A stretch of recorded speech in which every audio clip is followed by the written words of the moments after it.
رسول اللہ صلی اللہ علیہ وسلم کے نماز پڑھنے کے بارے میں یہ بات سمجھ لیجئے کہ حضور نے جو دین ہمیں دیا ہے اس میں ایک طریقہ وہ ہوتا ہے جس کو حضور جاری کر دیتے ہیں اور اس کی پابندی ہر مسلمان کو کرنی ہوتی ہے۔ نماز میں بھی کچھ اعمال وہ ہیں جو سب کے لیے جاری کر دیے گئے ہیں، ان کی خلاف ورزی نہیں ہو سکتی۔ کچھ اذکار ہیں جو مقرر کر دیے گئے ہیں، ان اذکار کے معاملے میں بھی آدمی کوئی دوسرا راستہ اختیار نہیں کر سکتا۔ اعمال کیا ہیں؟ اعمال یہ ہے کہ آپ رفع یدین سے نماز کی قضا کریں گے، آپ قیام کریں گے، آپ رکوع میں جائیں گے، آپ رکوع سے اٹھیں گے، آپ 2 سجدے کریں گے۔ اگر آپ نے 2 رکعتیں پڑھی ہیں تو آپ قعدے کے لیے بیٹھیں گے، آپ نماز ختم کرنا چاہیں گے تو پھر قعدے کے لیے بیٹھیں گے، آپ منہ پھیر کر نماز سے فارغ ہو جائیں گے۔ یہ نماز کے اعمال ہیں۔ نماز کے اعمال کو مسلمانوں میں جاری کر دیا گیا ہے، ان کے مابین کبھی کوئی اختلاف نہیں ہوا، پوری امت مسلمہ ان کے اوپر ہمیشہ نسل بعد نسل متفق رہی۔ اسی طرح نماز کے اذکار ہیں، اللہ اکبر کہیں گے خفض و رفع کے موقع پر، سمع اللہ لمن حمدہ کہیں گے جب آپ رکوع سے اٹھیں گے، السلام علیکم ورحمۃ اللہ کہہ کے نماز ختم کریں گے، سورہ فاتحہ پڑھیں گے، قرآن کا کوئی حصہ ملائیں گے۔ یہ نماز کے لازمی اذکار ہیں، ان کا اہتمام کرنا چاہیے۔ اس کے بعد کیونکہ ہم اللہ کی عبادت کرتے ہیں تو ایک بہت بڑے حصے کو ہمارے اختیار پر چھوڑ دیا گیا، یعنی رسول اللہ صلی اللہ علیہ وسلم نے اس معاملے میں لوگوں کو اجازت دی ہے کہ وہ کوئی طریقہ اختیار کرنا چاہیں کر لیں۔ جو چیزیں آپ نماز میں کرتے ہیں ان کو بطور تطوع آپ کر سکتے ہیں، جیسے کہ حضور نے خود ایک موقع پر جب کسوف کا معاملہ ہوا، نماز پڑھائی چاند گرہن سورج گرہن کے موقع کے اوپر، تو آپ نے 1 سے زیادہ رکوع کیے، اس میں 1 سے زیادہ سجدے کیے، اس میں روایتوں میں بیان ہوتا ہے۔ تو یہ ظاہر ہے کہ نیکی کا عمل ہے، آپ اس کو قرآن مجید کے اس اصول کے تحت ومن تطوع خیرا فإن اللہ شاکر علیم کر سکتے ہیں۔ رفع یدین آپ پہلے کرتے ہیں 1 مرتبہ، آپ باقی موقعوں پر بھی کرنا چاہیں تو کر سکتے ہیں، اس لیے کہ یہ عمل ایک تطوع کا عمل ہے، آپ کے لیے اس کا اختیار ہے۔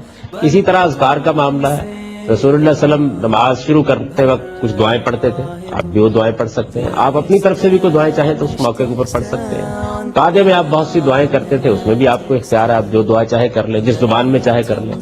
اسی طرح سے رکوع میں سجود کے موقع کے اوپر تسبیحات جس طرح چاہے کر لیں، حضور سے بے شمار تسبیحات ہیں جو روایت ہوئی ہیں، آپ اس مضمون کی کوئی تسبیح اپنے طور پر بھی کر سکتے ہیں۔ حضور نے اصول بھی بیان کر دیا کہ نماز میں آپ ذکر کیجئے، آپ اللہ تعالیٰ کی تسبیح کیجئے، آپ اللہ کی حمد کیجئے، آپ تحلیل کیجئے، لا الہ الا اللہ پڑھیے، آپ دعا و مناجات کیجئے، نماز اسی لیے مقرر کی گئی۔ تو یہ ایک وسیع دائرہ ہے جس میں ہمیں اختیار دیا گیا ہے کہ ہم اس میں کوئی بھی اچھا کام کر سکتے ہیں۔ خود حضور کی موجودگی میں یہ معلوم ہوتا ہے کہ ایک صاحب نے ایک موقع کے اوپر نماز میں شامل ہو کر ذرا بلند آواز سے یہ کلمات کہہ دیے کہ حمدن کثیرن طیبن مبارکن فی۔ تو حضور نے نماز پڑھنے کے بعد پوچھا کہ کون ہے یہ شخص جس نے ایسا کیا ہے، تو وہ ذرا گھبرا گئے بیچارے، ان کا خیال تھا کہ شاید تنبیہ ہوگی۔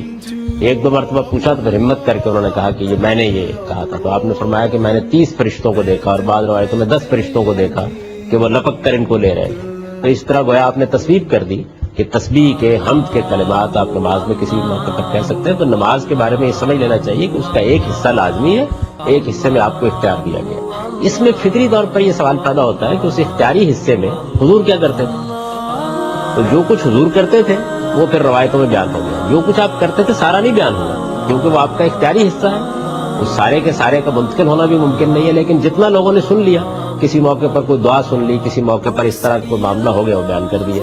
اور آپ دیکھیے کہ بہت سے معاملات میں ایسے ہی معلوم ہوا، مثال کے طور پر کسی آدمی نے حضور سے پوچھ لیا کہ آپ نے نماز شروع کرتے وقت خاموشی اختیار کیے رکھی کچھ دیر تک، یعنی آپ پہلی رکعت میں کھڑے ہوئے اللہ اکبر کہہ کے تو سورہ فاتحہ کی تلاوت آپ نے کچھ دیر کے بعد شروع کی ہے، تو آپ اس میں کیا کرتے رہے؟ تو اس موقع پر آپ نے بتایا کہ میں یہ دعا کرتا تھا، وہ ایک دعا بتائی، دوسری دعا بتائی۔ جس موقع پر آپ سبحانک اللہم و بحمدک پڑھتے ہیں تو یہ بھی ایک دعا ہے، آپ چاہے یہ پڑھ لیں، آپ اس کی جگہ چاہے کوئی اور پڑھ لیں۔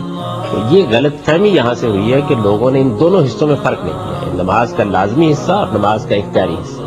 اختیاری حصے میں حضور نے جو کچھ کیا ہے وہ سب روایتوں میں موجود ہے، میں نے بھی اپنی کتاب میں اس کا تفصیلی ذکر کر دیا اور سب وہ روایتیں جمع کر دی ہیں جس میں اعمال یا اذکار میں حضور نے کوئی ایسا کام کیا، آپ وہ کر سکتے ہیں۔ اور جس طرح میں نے عرض کیا، اپنی طرف سے بھی کوئی نیکی اور تطوع کا کام کر سکتے ہیں۔